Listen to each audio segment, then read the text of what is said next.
Gigot d'agneau à l'ail et au romarin. Un vrai classique, toujours bon.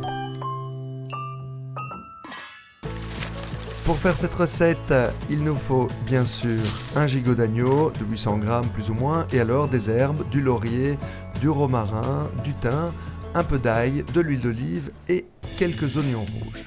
Et bien justement, en parlant d'oignons rouges, on va commencer avec ça. On les pèle, on les coupe en deux et on va les déposer dans un plat à four. Pourquoi est-ce qu'on les dépose comme ça ? Eh bien parce qu'on va déposer notre gigot d'agneau au-dessus pour pas qu'il baigne dans son propre jus et qu'il puisse rôtir. On prépare le gigot, et bien on va le piquer de manière classique, donc on fait des petites incisions. À l'intérieur, on va mettre chaque fois une demi-gousse d'ail. Ça va permettre de donner du parfum à l'intérieur du gigot. On peut en mettre autant qu'on veut, l'ail fonctionne vraiment très très bien avec l'agneau. On met également quelques herbes, ici on plie en deux quelques feuilles de laurier.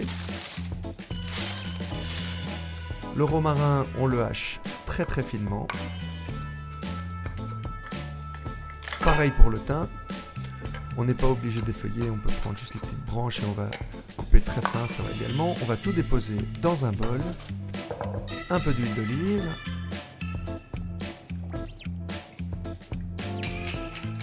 on sale, on poivre, toujours bien assaisonné, c'est important. On dépose notre gigot sur l'oignon et on vient étaler notre super belle marinade avec cette huile d'olive et toutes ces herbes. Magnifique, il faut vraiment donner un bon goût.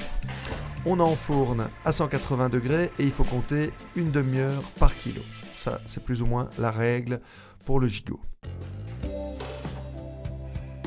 Voilà, le temps est passé. Ce qu'il faut maintenant, absolument, c'est laisser reposer la viande. Alors, avant ça, on va prendre le petit jus qui est au fond et on va napper le gigot pour profiter de tous ces sucs et de tout ce bon goût.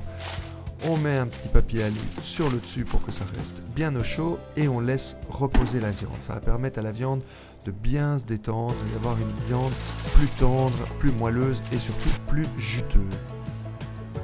Le gigot, il faut qu'il soit toujours bien rosé et ici on a une cuisson parfaite avec un magnifique rosé. Regardez-moi ça comme c'est beau.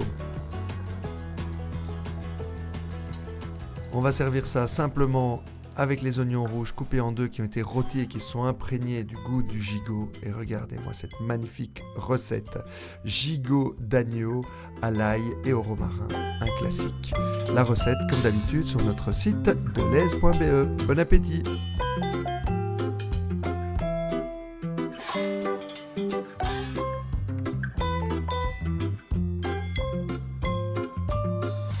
Delez, bien acheté, Bien manger.